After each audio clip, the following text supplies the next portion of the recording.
Y así como está de pie, hermano, abra su Biblia, por favor. En 1 Corintios 15, 45, hermano,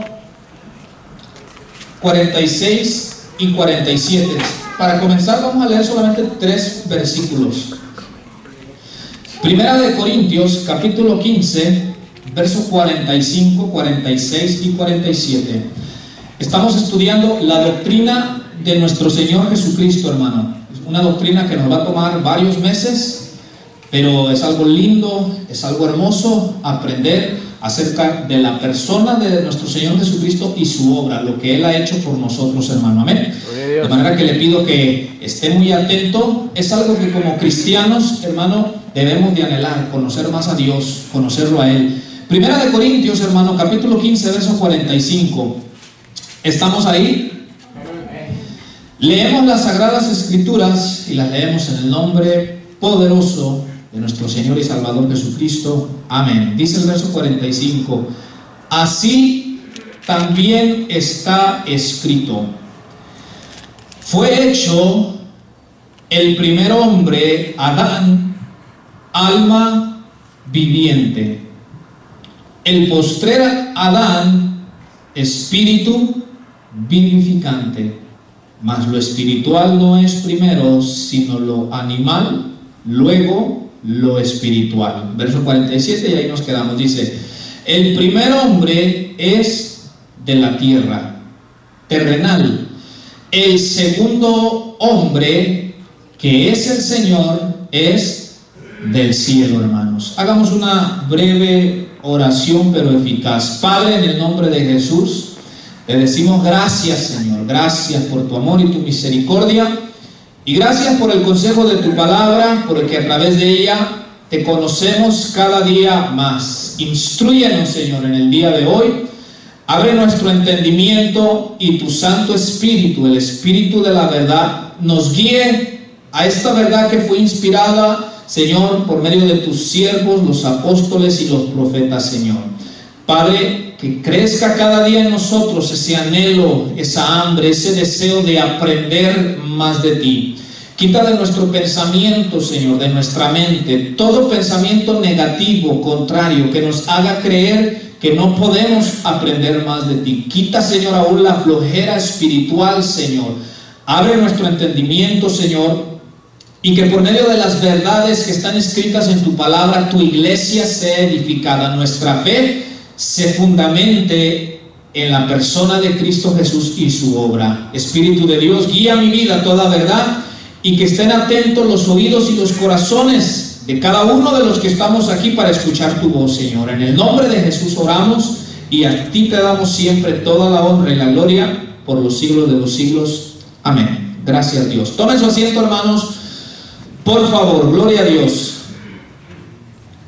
Como les decía, hermano, estamos estudiando la doctrina del Señor Jesucristo. Si usted pone atención y si pone interés, le aseguro que va a hallar interesante lo que vamos a aprender hoy, ¿verdad?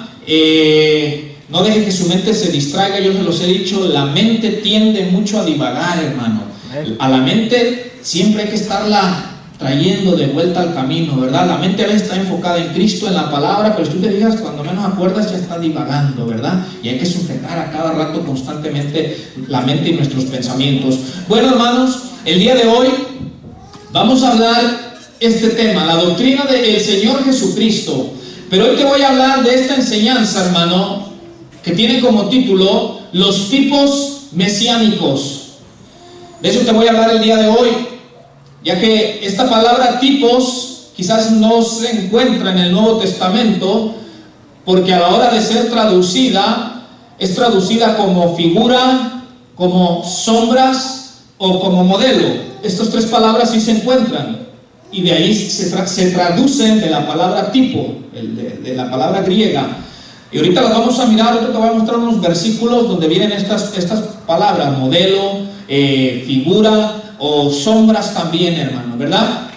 Ya que, como usted debe de saber, porque ya lo he mencionado en otras ocasiones, el centro del mensaje de la Biblia es Jesús de Nazaret, hermano. Es Jesucristo, el Hijo del Dios viviente.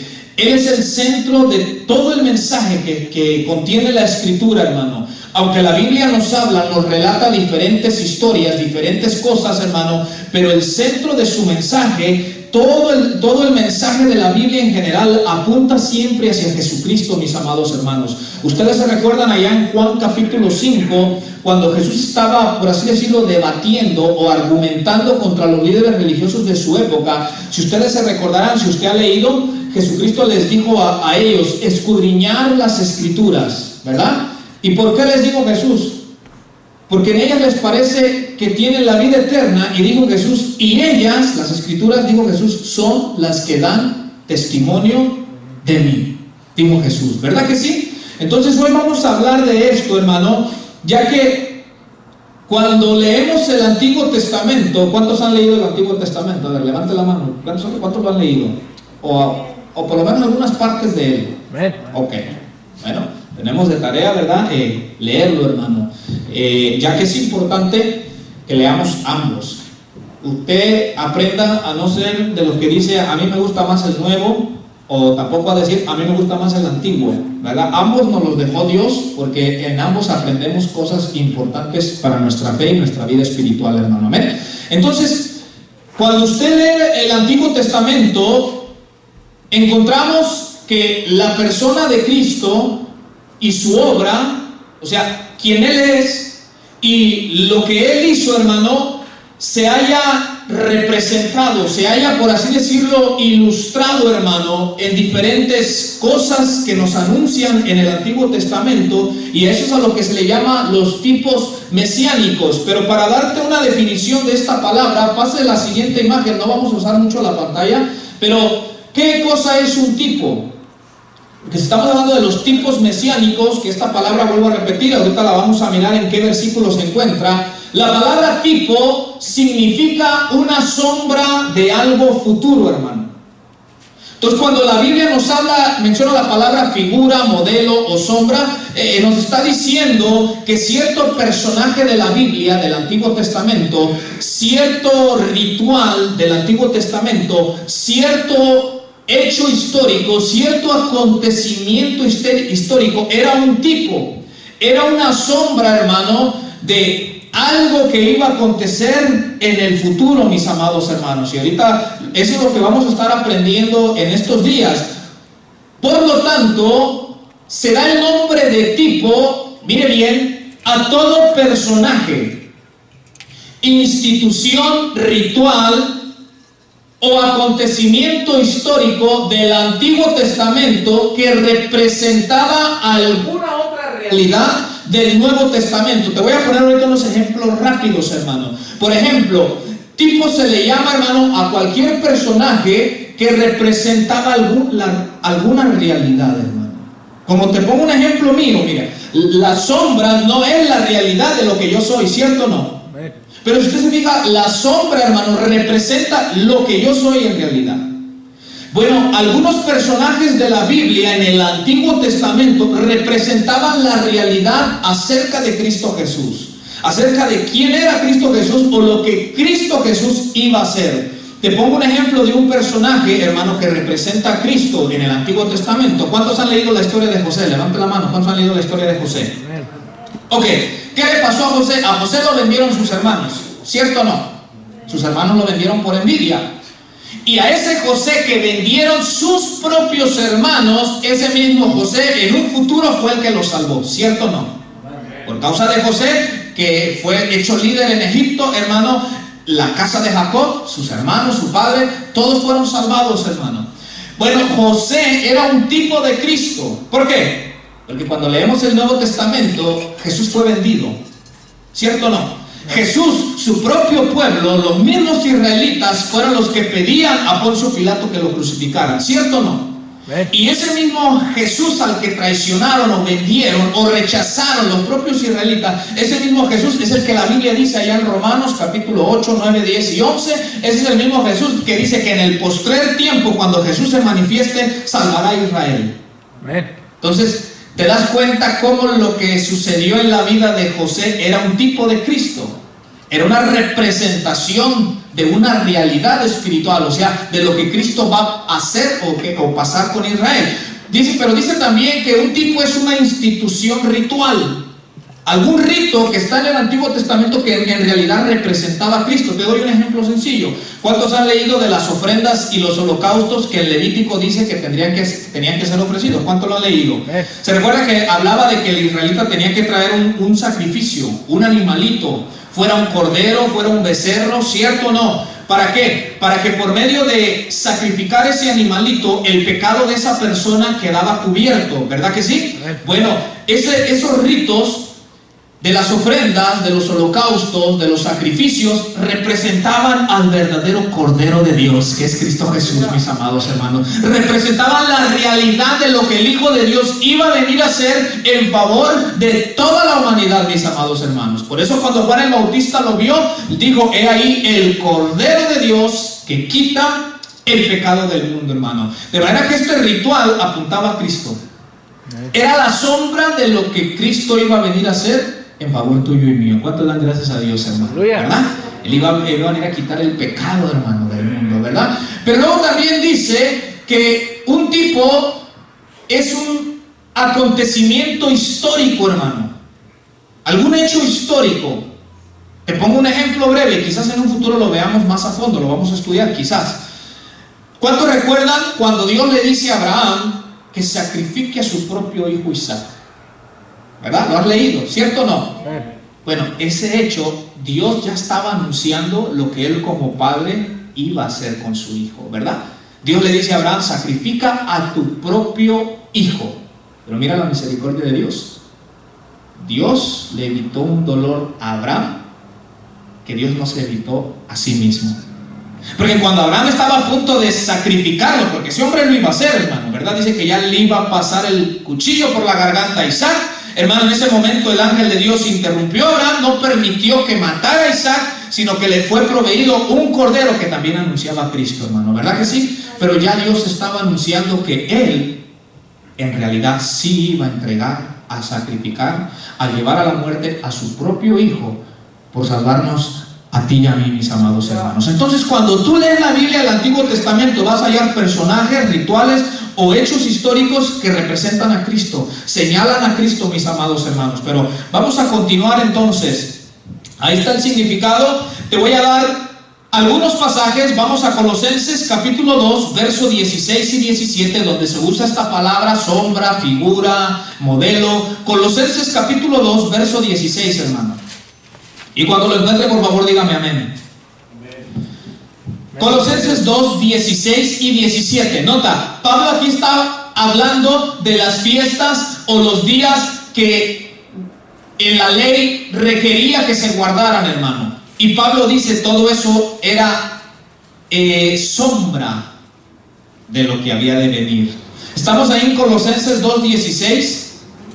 Dice así: por tanto, nadie os juzgue en comida o en bebida, o en cuanto a días de fiesta, luna nueva o días de reposo. Dice Pablo que nadie los juzgue por estas cosas.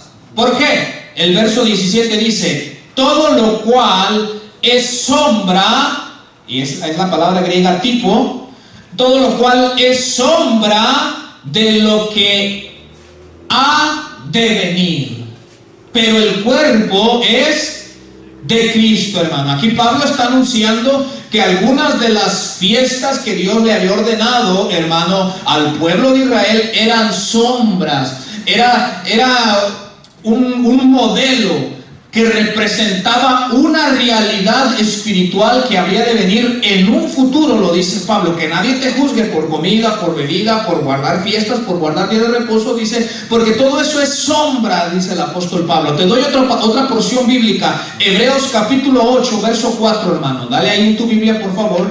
Hebreos capítulo 8, versículo 4. Hoy vamos a aprender algo bien importante, hermano, y esta verdad tiene que alegrar tu corazón, tiene que bendecirte, edificarte. Hebreos 8, versículo 4, hermano. Aquí en Hebreos 8, 4, Pablo está hablando del sacerdocio levítico. Y nuevamente Pablo dice, el sacerdocio levítico era sombra de otro sacerdocio, del sacerdocio de Cristo, del cual tú y yo somos parte. ¿Te fijaste que en la porción de Apocalipsis, cuando están cantando, dicen, nos has hecho reyes y sacerdotes? ¿Cierto o no? Entonces, el sacerdocio levítico era un tipo, era una sombra de algo que había de venir. ¿Estamos ahí en Hebreos 8:4, hermanos? Dice así, así que, si estuvieses sobre la tierra, ni siquiera serías sacerdote, habiendo aún sacerdotes que presentan las ofrendas según la ley. Mira el verso 5, los cuales sirven a lo que es, ¿qué, hermano? Figura y ¿qué? Y sombra, ¿de qué? De las cosas celestiales, hermano. Y mira bien, luego el ejemplo que nos da, como se le advirtió a Moisés cuando iba a erigir el tabernáculo, diciendo, mira, haz todas las cosas conforme al modelo o al tipo que se te ha mostrado en el monte. Hermano, ¿sabías tú que el tabernáculo que construyó Moisés era figura del tabernáculo celestial? Mira lo que le dijo Dios a Moisés, hazlo conforme al modelo que te mostré. Por eso en Apocalipsis tú miras que dice que allá fueron abiertos, dice que miraron el arca del pacto, hermano. ¿Verdad que sí? Entonces, nota cómo aquí dice que todo eso del Antiguo Testamento, el sacerdocio, el tabernáculo, es más, hermano, los utensilios del tabernáculo apuntaban a Cristo. Te doy un ejemplo, el candelero. El candelero se encontraba en el lugar santo. El lugar santo no tenía ventanas. Y tú te recuerdas, es obvio que en ese tiempo no existía la electricidad, ¿verdad? Entonces, la manera que entraba luz a un cuarto era haciendo ventanas, ¿verdad? Usted sabe, si usted construye un cuarto, una casa, la ventana durante el día hace que traspase la luz. Bueno, en ese tiempo Dios le dijo en el lugar santo, dijo, no van a ser ventanas. En otras palabras, estaba oscuro el lugar santo, pero por eso Dios dijo, pero quiero que construyan un candelero que va a alumbrar todo el lugar. ¿Qué dijo Jesús cuando Él vino? Yo soy la luz del mundo. El que a mí me sigue no va a andar en tinieblas. El mundo está en tinieblas, pero Jesús es la luz que alumbra a todo hombre, mis amados hermanos, ¿verdad? Porque aún los utensilios del tabernáculo apuntaban a Cristo, a algo que Cristo iba a hacer, hermano. Jesús decía esto, yo soy la luz del mundo, ¿verdad? Entonces, nota cómo aquí en Hebreos nos dice que el sacerdocio, el tabernáculo, todo era figura, modelo, sombra de lo celestial, hermano. Te doy una porción más, ahí mismo en Hebreos capítulo 10, verso 1, vuelve a hablar el escritor de Hebreos a decir que la ley era la sombra de los bienes venideros, hermano. ¿Estamos ahí en Hebreos 10:1? Dice, porque la ley, teniendo la sombra de los bienes venideros, no la imagen misma de las cosas, nunca puede, por los mismos sacrificios que se ofrecen continuamente cada año, hacer perfectos a los que se acercan. Mira, ¿qué tenía la ley? La sombra de los bienes venideros. En la ley se anunciaba. Los sacrificios que se requerían en la ley anunciaban al verdadero sacrificio, mis amados hermanos. Los sacrificios del tiempo antiguo no podían hacer perfectos a las personas, al adorador, al que se quería acercar a Dios. Por eso es que cada año se estaba ofreciendo un sacrificio, otro sacrificio, porque eso, la sangre, la vida de un toro, de un animal, de un cordero, no podía ser, hermano, capaz de cubrir totalmente los pecados del ser humano, pero anunciaban al verdadero Cordero de Dios, hermano. Entonces te doy estos pasajes donde se menciona la palabra tipo, que se traduce como sombra, modelo o figura, mis amados hermanos. Ok, pase la siguiente imagen, por favor. Hoy vamos a mirar a este personaje. Por eso les dije que leyéramos 1 Corintios 15.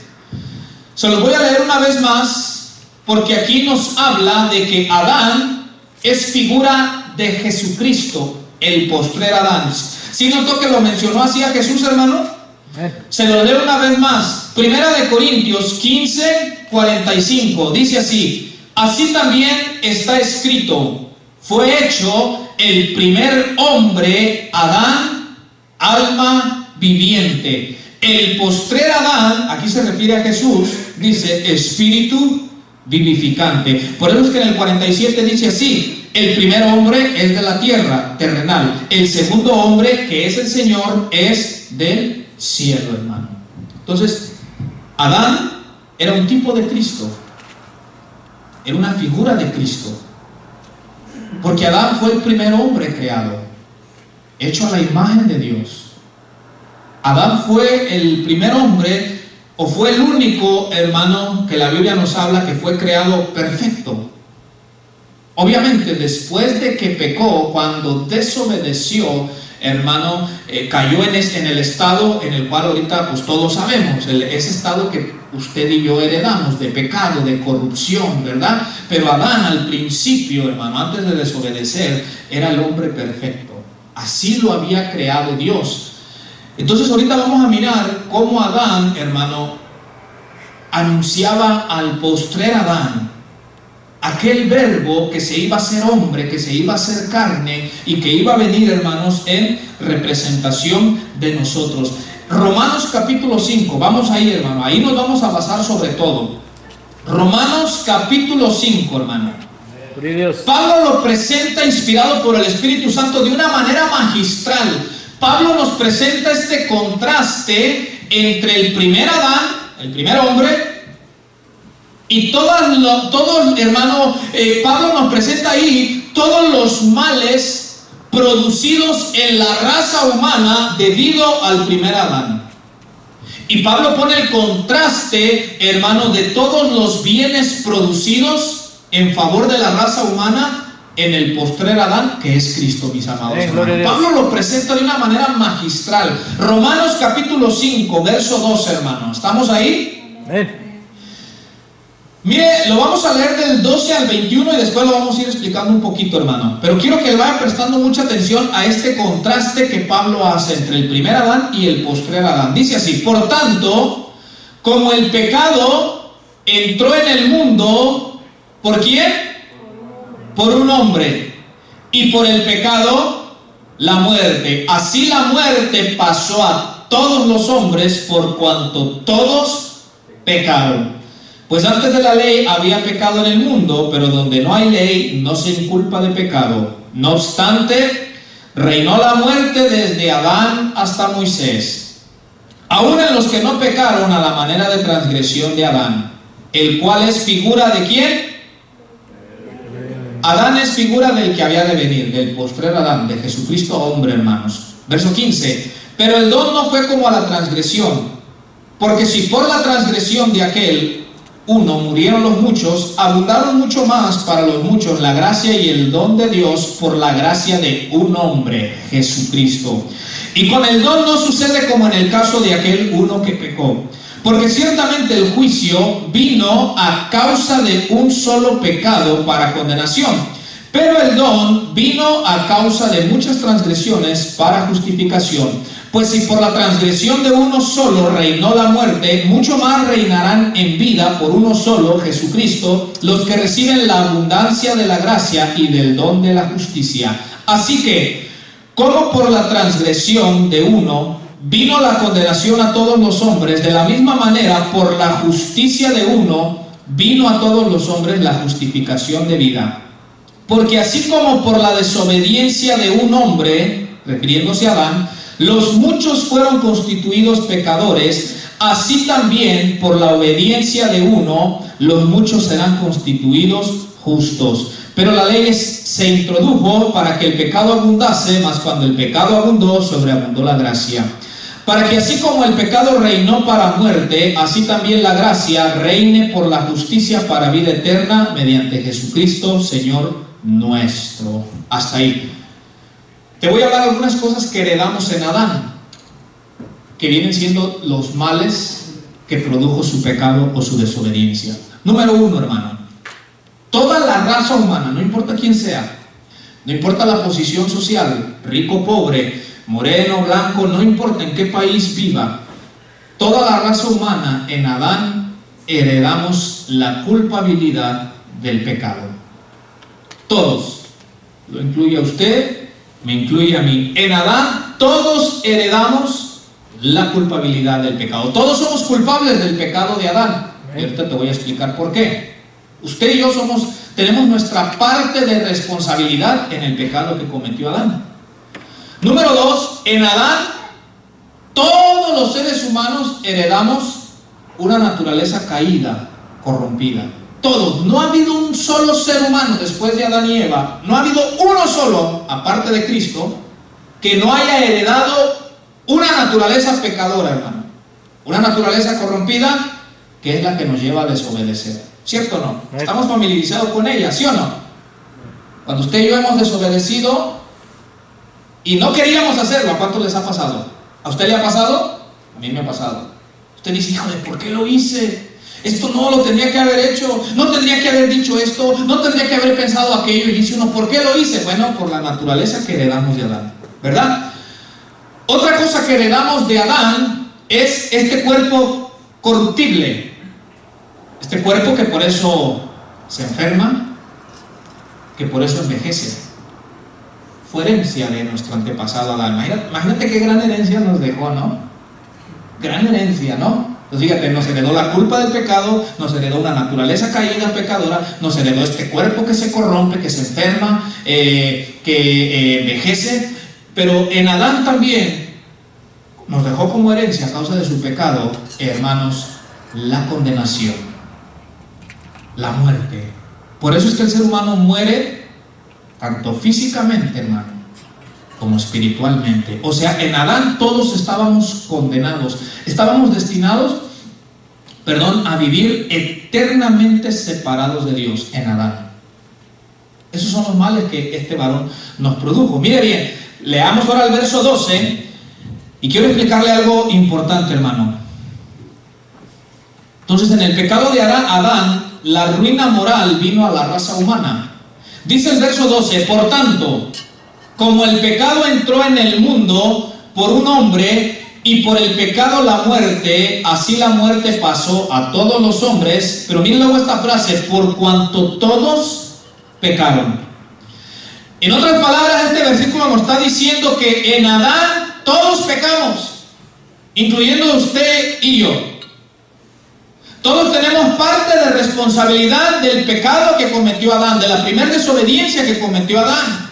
Somos responsabilizados, hermano, por ese pecado. Ahora, yo no sé si a usted le pasa, a mí me llegó a pasar antes muchas veces este pensamiento. Yo decía, ¿y no es eso injusto? El que yo sea culpado por algo que yo no hice. Ahora, ¿alguna vez pensó eso usted? Levante la mano, sinceramente, ¿quién de ustedes alguna vez les cruzó ese pensamiento de decir, y no es injusto de que yo sea responsabilizado por algo que ni siquiera yo? Levante la mano, a ver. Varios, ¿verdad? Sí, varios nos han cruzado por la mente de decir, pero ¿por qué yo soy culpable de algo que todavía ni nacía yo? Porque en realidad todavía no nacíamos. Te doy las dos razones por las cuales en Adán somos culpables. Las dos razones. Número 1, porque toda la raza humana, toda la descendencia humana, número 1, nos encontrábamos potencialmente en Adán, hermano. Porque de ahí venimos todos. Aún no nacíamos, pero potencialmente ya estábamos en Él. De manera que cuando Él pecó, usted y yo estábamos en Adán, hermano. Por ejemplo, las parejas que aún no tienen hijos, un ejemplo, ¿verdad? Pero vamos a decir, si un varón, humanamente, un varón que tiene su mujer, pero aún no han tenido hijos este matrimonio, un ejemplo. Pero si este hombre, es como un ejemplo, hermano, para lograr entender lo que le estoy diciendo. Si esta pareja, dicen, vamos a trabajar porque queremos tener una casa, queremos poner un negocio, en realidad esas acciones que ellos están haciendo, hermano, por así decirlo, es algo que quedará o será herencia para sus hijos, aunque aún no nacen, hermano, pero potencialmente ya está en ellos, hermano. ¿Por qué? Porque Dios ha puesto la capacidad en el hombre y en la mujer de reproducirse, de manera que aún no nacen, pero potencialmente ya están en ellos. Ya están en el varón, ya está también en la mujer. Entonces, desde que Dios creó al hombre y a la mujer, usted sabe, hermano, les dio la capacidad de reproducirse, ¿cierto o no? Les dijo que se multiplicaran, que se fructificaran, hermano, de manera que aún no nacíamos, pero potencialmente ya estábamos en Él. De manera que cuando Él pecó, por así decirlo, usted y yo tuvimos nuestra parte. Pero te voy a dar la segunda razón por qué la Biblia nos responsabiliza a usted y a mí también del pecado de Adán. Porque Adán fue la primer cabeza de la humanidad. Adán fue el representante de toda la raza humana, hermano. Adán fue nuestro representante. Te voy a poner ejemplos humanos. En los deportes, si usted se fija, cuando la gente va a las Olimpiadas, vamos a suponer, y los que corren, envían a uno de cada país. ¿Se ha fijado usted eso? Ese uno solo representa a todo un país, ¿cierto o no? No todo el país corre, pero un ejemplo, si gana el corredor de México, ¿qué es lo que dice la gente? Ganamos México. Hablan, lo que hizo uno, lo hablan en representación de todo un país. ¿Ha notado usted eso, hermano? Dicen, ganó México, o el fútbol dice, ganó México. Ahora, usted sabe que en el fútbol no es que toda la gente de México jugó. No, jugaron 11 que representaban a todo, hermano. Te pongo otro ejemplo. Un presidente de la nación, él es el representante de toda la nación. De manera que lo que él hace afecta a todos los demás, ya sea para bien o para mal. Un ejemplo, el presidente de esta nación, si él pasa una ley, si la ley es buena o mala, nos afecta a todos los que vivimos aquí. Aunque nosotros no hayamos pasado la ley, pero como él es el representante de todos nosotros, nos afecta. Bueno, Adán, hermano, fue nuestro representante al principio. Y fue probado. Y lamentablemente, como representante tuyo y mío, él falló. Y en esa representación, entonces vino toda la ruina que usted mira. Esto lo dice en el versículo 19. Acompáñeme ahí, hermano. Está ahí en el verso 19. Dice, note bien lo que le estoy explicando, lo dice aquí el verso 19. Porque así como por la desobediencia de ¿cuántos, hermanos? De un hombre, los muchos fueron constituidos pecadores. Por la desobediencia de uno, de Adán, toda la raza humana fuimos constituidos pecadores. El diccionario griego dice, nos fue imputada la culpabilidad.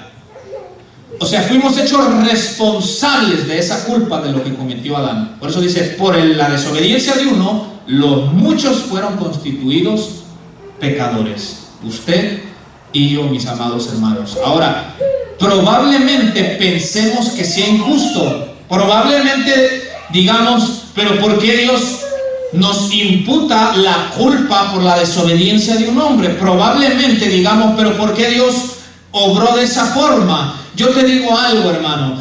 Vamos a suponer que Dios solamente hubiese hecho responsable a Adán por su desobediencia. Yo les pregunto, pero como había pecado y se había distorsionado la imagen de Dios, de cualquier forma usted y yo todos íbamos a nacer con una naturaleza pecaminosa, ¿cierto o no? Ahora yo le pregunto, vamos a poner que Dios hubiese dicho, bueno, solamente a Adán lo voy a hacer responsable por su desobediencia y de aquí en más todos sus descendientes, pues depende cómo vivan, así los responsabilizaré. Yo le hago esta pregunta, ¿cree usted que hubiese un ser humano que hubiese podido vivir justamente toda su vida ya con esa naturaleza? No. Entonces, de una o de otra forma, hermano, ahorita en el plan de Dios te voy a mostrar cómo el plan de Dios es sabio, mis amados hermanos. Entonces, eso sucedió. Ahora mire bien, cuando la Biblia nos habla de Cristo, ya le dije que como como Adán era nuestro representante, pero ahora en el versículo 14, ahí mismo de Romanos 5, nos habla de Jesús como aquel que habría de venir como nuestro nuevo representante. Aquel hijo de hombre que iba a venir al mundo a representarte a ti y a mí delante del Dios Padre, hermano. Jesucristo. Estamos ahí en el verso 14. Vamos a leerlo, mis amados hermanos. Dice así: no obstante, reinó la muerte desde Adán hasta Moisés, aún en los que no pecaron a la manera de la transgresión de Adán, el cual es figura, dice, del que había de venir, hermano. Ahora, Cristo vino como nuestro representante. Adán fue nuestro primer representante, fracasó, falló, desobedeció, pecó y nos trajo muchos males a la raza humana. Pero en el tiempo postrero, hermano, hace aproximadamente 2000 años, vino Jesucristo hombre, vino el Hijo de Dios que se encarnó, se hizo hombre, hermano, y ahora vino a representarnos a ti y a mí. Y miren los resultados, hermano. En el versículo 19, quiero que me acompañe ahora, porque leímos la primera parte donde dice que por la desobediencia de uno, los muchos son constituidos pecadores. Mira lo que dice el verso 19. Porque así como por la desobediencia de un hombre, los muchos fueron constituidos pecadores, así también por la obediencia de ¿cuántos, hermano? De uno. ¿A quién se refiere ese uno? A Cristo. Por la obediencia de uno, los muchos serán constituidos justos, hermano. Esta palabra ser constituido justo significa una justicia imputada. En otras palabras, hermano, la obediencia de Jesús, la justicia de Jesús, Dios la imputa a todo aquel que cree en Jesús, mis amados hermanos. Ahora, por un lado te hablé de los males que Adán nos trajo. Dijimos, en él heredamos una naturaleza caída, en él heredamos la culpabilidad, en él heredamos este cuerpo que se corrompe, en él heredamos la muerte y la condenación. Ahora, cuando vino Cristo, hermano, y él vivió la vida perfecta que Adán no pudo vivir y que ninguno de los que estamos aquí pudo vivir, mis amados hermanos. Él vivió en representación tuya y mía la vida que era imposible para ti y para mí vivirla, hermano.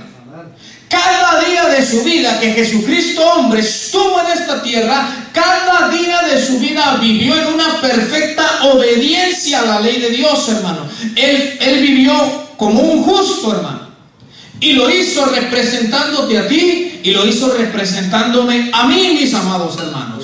De manera que, escucha bien, así como sin haber nosotros pecado en el tiempo de Adán, fuimos responsabilizados por su pecado y su desobediencia. Ahora, en este tiempo, desde Cristo para acá, todo aquel pecador, hermano, que pone su fe en Jesús, hermano, que pone su fe en él, todo aquel pecador, hermano, que se arrepiente de sus pecados, entonces la justicia de Cristo, Dios se la comparte a esa persona, de manera que, escucha bien, de ahí en adelante Dios te trata como si hubieses vivido la vida que Cristo Jesús vivió, mis amados hermanos. De Dios. Aunque no la vivamos, ¿cierto o no?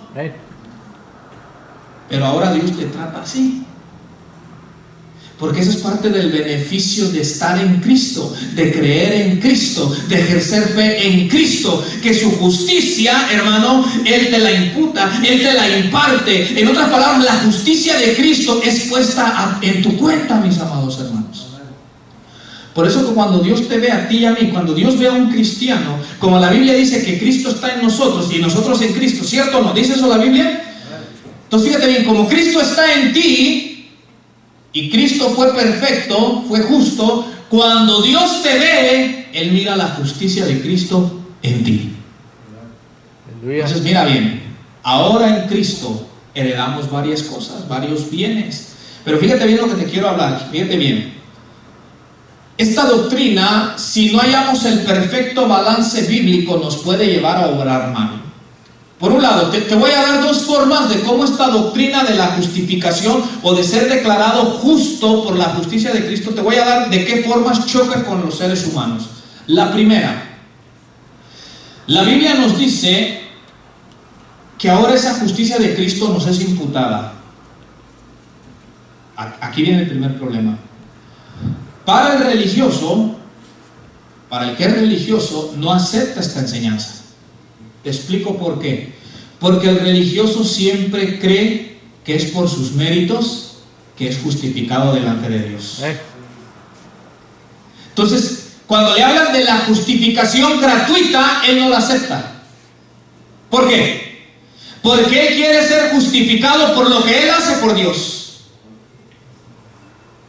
Entonces, él no acepta que la Biblia diga que gratuitamente Dios te declara justo sin que tú hayas hecho nada, sino solamente creer en Jesús. El religioso dice, no, yo tengo que hacer algo para Dios o por Dios. Y es ahí donde cayeron en el error los fariseos, hermano, en el tiempo de Jesús. Ellos querían ser declarados justos o justificados delante de Dios por lo que hacían. Por eso es que ellos, usted sabe, ellos ponían mucha atención en las obras de la ley, mis amados hermanos, en subirse las mangas hasta acá y lavarse las manos, porque ellos creían que al hacer esas cosas eran justificados delante de Dios. Pues por un lado hay ese problema. Y te digo algo, en un tiempo, porque no fui adoctrinado, en un tiempo viví así yo hasta cierto sentido. Te explico en qué forma. Hace unos años atrás, porque me costó varios años, hermano, leyendo la escritura y todo esto, hace varios años yo pensaba, yo creía, por ejemplo, y si hay alguien aquí, espero que en Dios que les haya transformado su pensamiento. Yo antes creía que Dios me amaba más, o que yo era justo delante de Dios por las cosas que yo hacía por Dios. Te pongo un ejemplo. Antes, en el pasado, hace unos años atrás, hermano, yo tenía que vivir una vida de oración donde no podía pasar un día sin que yo no hablara con Dios y cierto tiempo, hermano. O sea, yo tenía que orar una hora, hora y media, porque cuando yo terminaba de orar, yo sentía que entonces Dios me amaba porque no había dejado un día sin haber orado. Yo sentía que yo era justo porque había orado una hora y media. Y aquí es donde usted empieza a mirar el espíritu religioso. ¿Por qué? Porque el espíritu religioso, cuando conoce a alguien que ora 5 minutos, dice, no, este es mundano, dice. Porque tiene que orar hora y media como yo todos los días. Entonces fíjate bien, hermano, cuando tú tratas de justificarte por lo que tú haces para Dios, se vuelve una atadura y se vuelve una carga para tu ser, que en lugar de disfrutar la vida cristiana, en lugar de experimentar la libertad de Cristo, se vuelve como una carga pesada sobre tus hombros, hermano. ¿Te explico por qué?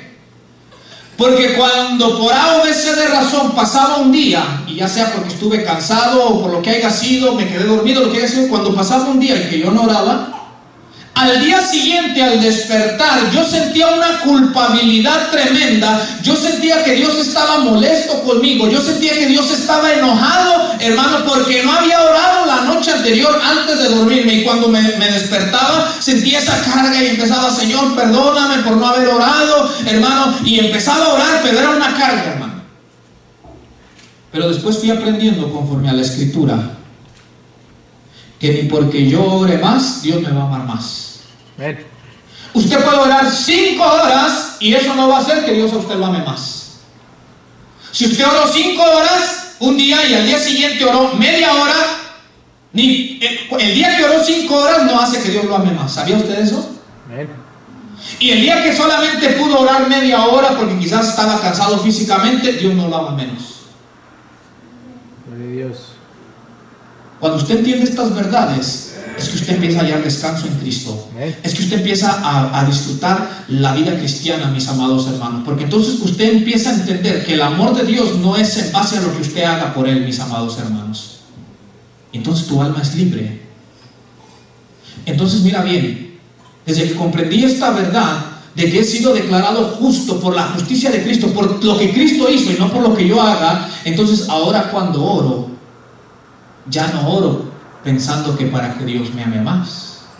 Ya no oro pensando que porque como voy a orar voy a ser muy justo delante de Dios. No, ahora el tiempo de oración es un deleite.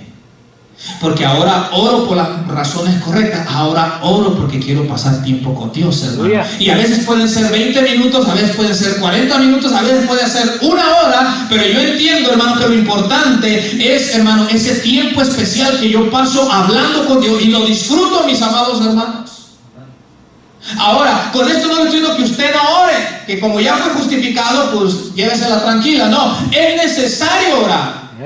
Entonces, ahora yo oro porque es el tiempo en que me encuentro con mi Creador, hermano. Ahora oro porque entiendo que es necesario, escucha bien, no para ser declarado justo, es necesario para mi vida espiritual. ¿Por qué? Porque ¿qué dijo Jesús? Oren porque el espíritu está dispuesto, pero la carne es débil, hermano. Entonces, ¿por qué oro? Oro porque entiendo que es necesario. Ya no oro para que Dios me ame más. ¿Por qué no sucede así? Oro porque lo necesito. Usted debe de orar porque necesita orar por su propia vida espiritual, hermano. Y usted debe de orar porque ahí se encuentra usted con su amado, con Jesucristo, hermano. Por esas razones usted debe de orar. Antes yo creía, hermano, antes yo me recuerdo en la iglesia, yo llegaba, por ejemplo, una hora antes. No digo que esté mal llegar antes, no me malinterprete.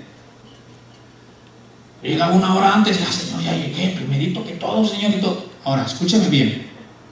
Sí, mi hermano más testigo, ¿verdad? A las 6 ya estaba ahí. Ni el pastor había llegado. Yo ya llegué, Señor. Primero que todos. Yo creo que soy muy justo. Estos, si no se arrepienten, para el infierno van a ir a dar, porque llegaron tanto tiempo antes. Cuando se me hacía tarde, por A veces razón, y llegaba a 15 para las 7. Una culpabilidad tremenda, hermano. Pequé, decía yo. Pequé. Porque llegué 15 para las 7 y yo tenía que haber estado una hora antes allí. La doctrina estaba mal. La enseñanza estaba mal. Porque gloria a Dios, si usted puede llegar una hora antes, también llegue. Ore, hable con el Señor, esté con Él. Pero si por a veces razón llegó media, 20, 15 minutos antes, entienda que eso no lo hace más justo, menos justo, mis amados hermanos. Entendamos estas cosas, porque fuimos justificados gratuitamente. Ahora, para que usted no piense que le estoy hablando palabra de hombre, Romanos capítulo 3, versículos 23 y 24 lo dice claramente: justificados gratuitamente, hermanos. Romanos 3, 23, ¿estamos ahí? Dice: por cuanto todos pecaron y están destituidos de la gloria de Dios. Mira verso 24: siendo justificados, ¿qué, hermano? ¿Por qué cosa? Gracia. Por su gracia, mediante la redención que es en Cristo Jesús. Tú eres justificado en Cristo Jesús. Tú eres declarado justo por Dios por tu fe en Cristo Jesús. No es cuánto oras, no es cuánto lees, no es a la hora que llegas al culto. Tú eres declarado justo por la justicia de Jesús. Y cuando tú entiendes eso, te libertas de esta carga, hermano, de religiosidad que te hace creer que por hacer o no hacer eres más justo o menos justo. Cuando tú entiendes, tú dices: yo soy justo por la justicia de Cristo, hermano. Te libertas. Porque hay ese problema a veces dentro de la iglesia, hermano. Por eso Jesús le dijo a los líderes: ustedes le ponen cargas a la gente. Y a veces yo te vuelvo a repetir, en lo personal batallo con eso, en mi propia vida.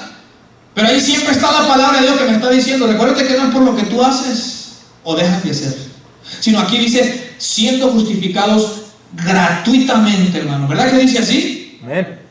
Entonces Cristo hizo por nosotros lo que ninguno habría podido hacer por sí mismo, mis amados hermanos. Ahora, fíjate bien, en Romanos capítulo 10 le habla un poquito de lo que yo les digo. Escucha bien, hermano, cuando tú tratas de establecer tu propia justicia, estás haciendo a un lado y rechazando la justicia de Dios. Esto le pasó al pueblo de Israel. Romanos capítulo 10, verso 1, hermano, al 5, lo dice claramente. El cristiano que trata de establecer su propia justicia por sus obras, por lo que hace o deja de hacer, está haciendo a un lado la justicia que Dios da gratuitamente en Cristo Jesús. ¿Estamos ahí en Romanos 10, 1? Amén. Ok. Dice: hermanos, ciertamente el anhelo de mi corazón y mi oración a Dios por Israel es para salvación. Porque yo les doy testimonio de que tienen celo de Dios, pero no conforme a ciencia. Mira el verso 3. Porque ignorando la justicia de Dios, o sea, la justicia que Dios da gratis, hermano. Dice: ignorando la justicia de Dios y procurando establecer la suya propia, no se han sujetado a la justicia de Dios, porque el fin de la ley es Cristo para justicia a todo aquel que, ¿qué, hermano? Note que no dice a todo aquel que hace, ¿verdad que no? Dice a todo aquel que cree. Verso 5: porque de la justicia que es por la ley, Moisés escribe así: el hombre que haga estas cosas vivirá por ellas. ¿Quién puede cumplir la ley, hermano, a la perfección? Levante la mano. Porque es el primero por el que vamos a orar, porque está mintiendo. Aleluya. Esa es la realidad. La ley a la perfección, no hay hombre en la tierra que la pueda cumplir. Y yo he hablado con estas cosas con personas. Y yo le digo, dicen, ¿pero por qué dejó la ley de Dios, los 10 mandamientos? Sí, ahí quedó, es cierto, no contradigo. Le digo, nadie la puede cumplir a la perfección todos los días de su vida, no existe uno solo. Y yo les digo, porque si la pudiésemos cumplir, Cristo no hubiese venido. Pero Cristo vino porque Dios sabía que ni tú, ni yo, ni nadie podíamos cumplir la ley a la perfección todos los días de nuestra vida. Más de algún día, hermano, de alguna o de otra forma vamos a fallar. Pero los israelitas, dice Pablo, ellos ignoran la justicia de Dios, que Él quiere darte gratuitamente por la fe en Cristo. Y dice Pablo, ellos tratan de establecer la suya propia. O sea, ellos no quieren ser justificados gratuitamente por la fe en Cristo Jesús. Ellos quieren que por sus obras Dios diga, tú eres justo porque oraste mucho, eres justo porque leíste mucho, eres justo porque hiciste mucho esto, hiciste mucho lo otro. Ellos, los religiosos del tiempo de Jesús y los de en el tiempo antiguo, en el tiempo presente, se caracterizan por ello. Ellos no quieren la justicia que es gratuita de Jesús. Ellos quieren establecérsela. Y detrás de eso hay orgullo. Te digo, ¿por qué hay orgullo? Hay jactancia, porque el chiste es que la persona quiere decir, yo fui salvo porque yo hice esto. A mí Dios me ama porque yo sí oro, porque yo sí voy a la iglesia, porque yo sí esto. Ahora, vuelvo a repetir, no le digo que no es necesario estas cosas, hermano, pero no somos justificados por esas cosas, hermano. Entendamos esto. Ahora, en Cristo vienen varios beneficios. En Adán nos es imputada la culpabilidad. Ya dijimos que en Cristo nos es imputada la justicia, hermano. Amén. En Adán, hermano, recibimos la naturaleza caída. Ahora en Cristo recibimos la naturaleza divina. Somos hechos partícipes de la naturaleza divina. Eso lo dice, hermano, 2 de Pedro 2:16. Ahora te voy a hablar algunos de los beneficios de ahora Cristo como nuestro representante. 2 de Pedro 1:4, hermano, perdón.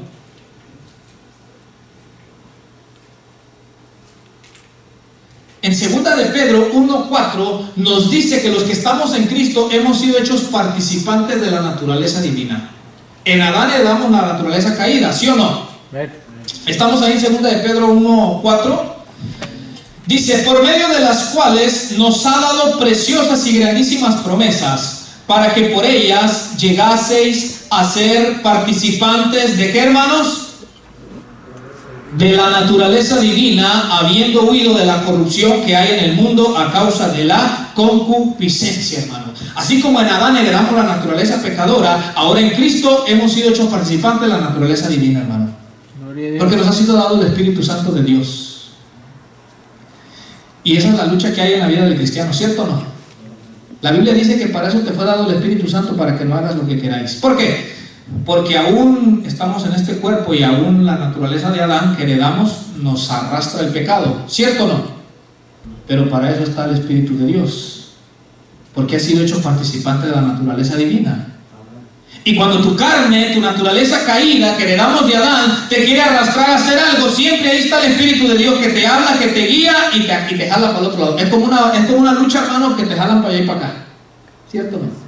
Una batalla, ¿verdad? Estás en la casa, la carne te dice ve la tele y el Espíritu te dice que leas la Biblia, ¿sí o no? ¿Y qué gana? Es una batalla. La carne nunca te va a llevar o te va a guiar a que busques las cosas espirituales de Dios. La carne nunca, hermano. La carne, hermano, por naturaleza tiende a lo malo, hermano. Por naturaleza. Pero para eso nos fue dado el Espíritu de Dios, hermano. Fíjate, a veces yo cuando la carne en mi interior veo que está queriendo como ponerse rebelde, ¿verdad? RBD. Yo comienzo a hablarle a la carne y es lo que usted debe de hacer, hermano. Empiezo a orar y digo, Señor, tu palabra dice que me has dado un espíritu de poder, de amor y de dominio propio, y ese espíritu que has hecho morar en mí tiene que hacer que esta naturaleza, que esta carne se sujete, Señor, ayúdame. Tiene que hablar, ¿sabía usted?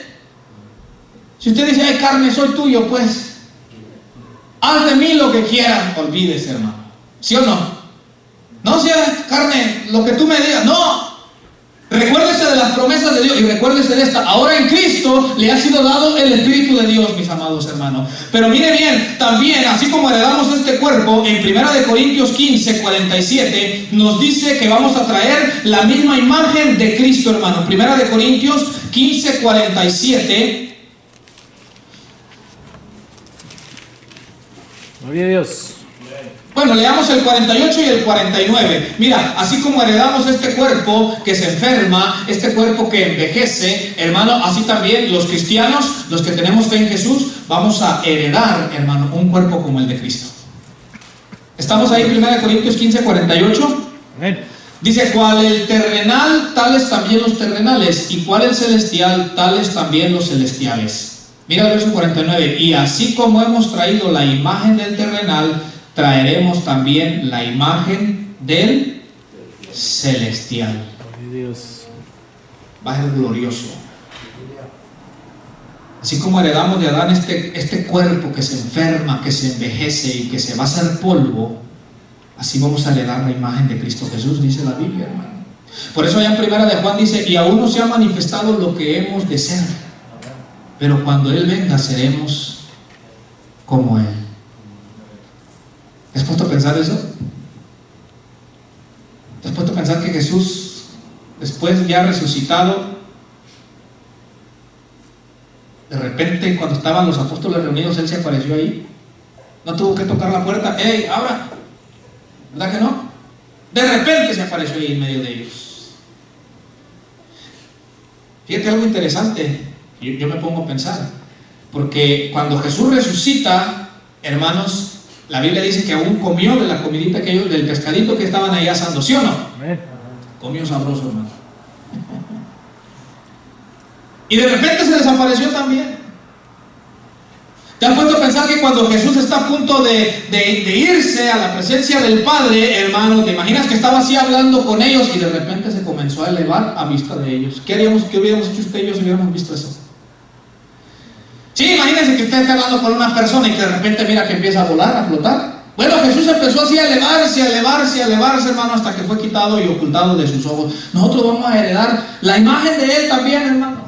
Un cuerpo que ya no se va a enfermar, un cuerpo que ya no va a envejecer, un cuerpo que ya no va a morir, mis amados hermanos. Esos son parte de los beneficios que Cristo Jesús nos ha traído. Ahora, y por un lado, y aquí termino, en Adán heredamos la muerte, la separación, la condenación, pero ahora los que estamos en Cristo heredamos la vida eterna, mis amados hermanos. La salvación, la vida eterna en Cristo. Es en Cristo Jesús. Entonces, por eso Adán fue la figura de Jesucristo del postrer Adán. Jesús fue el postrer Adán porque Él fue nuestro representante. Póngase de pie, hermano. Jesús vivió la vida que tú y yo no podíamos vivir. La vivió en representación tuya y mía. Y Jesús, el postrer Adán, experimentó la muerte también que tú y yo teníamos que haber experimentado. Fíjate, en su vida y en su muerte nos representó a ti y a mí. Como lo dijo un pastor americano, esta frase digo, wow, tremenda. Este pastor decía de esta forma, y es verdad. Él decía que en la cruz Dios el Padre trató a Jesús como si hubiésemos sido tú y yo en la cruz, para poder ahora tratarnos a ti y a mí de la forma en que vivió Jesús. Fíjate, Jesús te representa en su vida para que Dios te trate ahora como si tú hubieses vivido la vida de Jesús, pero también te representó en su muerte. O sea, esa muerte dolorosa, sangrienta, la tendríamos que haber experimentado tú y yo. ¿Cuántos dan gracias a Dios por ese representante, hermano? Jesucristo, hombre, el postrer Adán, aquel que vino a arreglar los males que Adán había producido en la raza humana. Jesucristo, Él lo hizo y lo hizo bien. Amén.